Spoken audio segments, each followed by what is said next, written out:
प्रिय विद्यार्थियों, आज मैं आपके लिए क्लास 10th सामाजिक विज्ञान का इतिहास की पुस्तक भारत और समकालीन विश्व भाग 2 में चैप्टर नंबर 1 यूरोप में राष्ट्रवाद का उदय, the rise of nationalism in Europe लेकर आया हूँ। इस चैप्टर में पिछले वीडियो में मैंने कुछ आपको अतिलघुत्तरी प्रश्न लिखाए थे। आज उनसे आगे कुछ महत्वपूर्ण CBSE परीक्षा उपयोगी अन्य महत्वपूर्ण अतिलघुत्तरी प्रश्नोत्तर लेकर आया हूँ, जो इस प्रकार हैं। प्रश्न 1, नेपोलियन कानून कब लागू हुआ? इसका आंसर है सन 1804 ईस्वी में। इसे नेपोलियन संहिता का नाम भी दिया गया है। नेक्स्ट प्रश्न नंबर 2 है, फ्रेडरिक सारियू कौन था? इसका आंसर है फ्रेडरिक सारियू एक फ्रांसीसी चित्रकार था, जिसने 4 चित्रों की एक श्रृंखला बनाई थी। नेक्स्ट क्वेश्चन नंबर 3 है, वियना की कांग्रेस का किसने आतिथ्य किया? या वियना की कांग्रेस का अध्यक्ष कौन था? तो आंसर है मेटरनिख ने।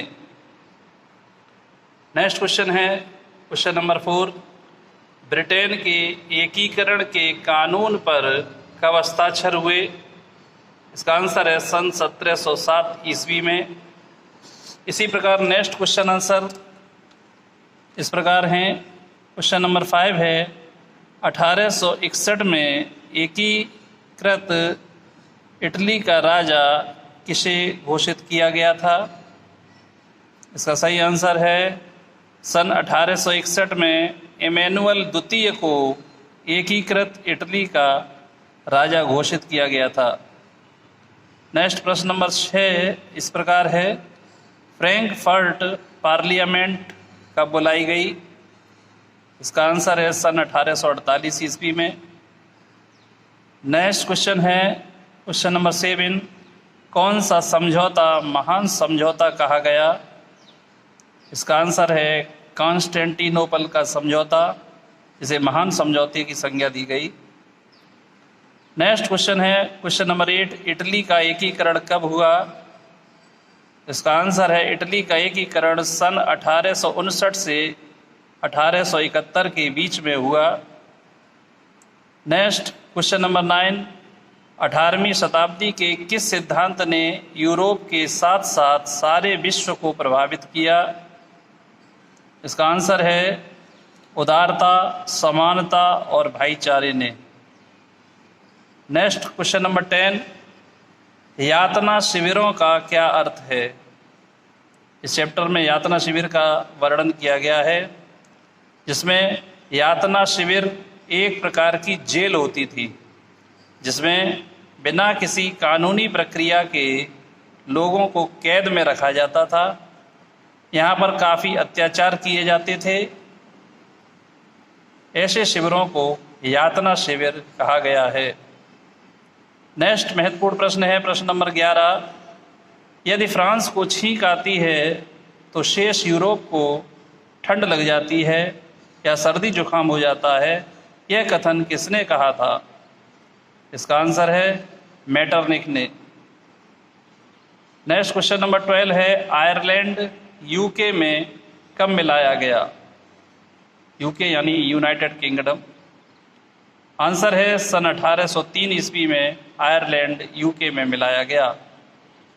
नेक्स्ट प्रश्न है प्रश्न नंबर 13, किस घटना के साथ यूरोप में राष्ट्रवाद के स्पष्ट उत्थान की गाथा जुड़ी हुई है? इसका आंसर है सन 1789 की फ्रांस की क्रांति।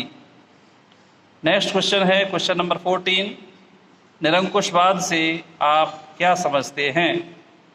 निरंकुशवाद या डिक्टेटरशिप कहते हैं जिसे, एक ऐसी सरकार या शासन व्यवस्था जिसकी सत्ता पर किसी प्रकार का कोई अंकुश नहीं होता, कोई नियंत्रण नहीं होता, जनता द्वारा, शासक द्वारा जनता के अनुकूल नहीं बल्कि अपने अनुकूल शासन चलाया जाता है। इस तरह की शासन व्यवस्था को निरंकुशवाद कहा जाता है। नेक्स्ट क्वेश्चन नंबर 15, सन 1790 के दशक में फ्रांस की सेनाओं ने किस देश पर आक्रमण नहीं किया? आंसर है इंग्लैंड देश पर। नेक्स्ट क्वेश्चन नंबर 16, यूरोप में फ्रांसीसी क्रांति से राजनीतिक और संवैधानिक परिदृश्य में हुआ प्रमुख बदलाव क्या था? इसका आंसर है पूरे यूरोप में निरंकुश राजतंत्र के विरुद्ध आवाज उठाई जाने लगी और गणतंत्र सरकारों का महत्व बढ़ने लगा। नेक्स्ट क्वेश्चन नंबर 17 है, 1804 की सिविल कोड को साधारणतया किस नाम से जाना जाता है? इसका आंसर है नेपोलियन कोड या नेपोलियन संहिता भी कहते हैं इसे। नेक्स्ट क्वेश्चन नंबर 18 है, जनमत संग्रह क्या है? इसका आंसर है एक प्रत्यक्ष मतदान जिसके जरिए एक क्षेत्र के सभी लोगों से किसी एक प्रस्ताव को स्वीकार या अस्वीकार करने के लिए जो प्रश्न पूछा जाता है या जो मत लिया जाता है उस मत को हम जनमत संग्रह कहते हैं।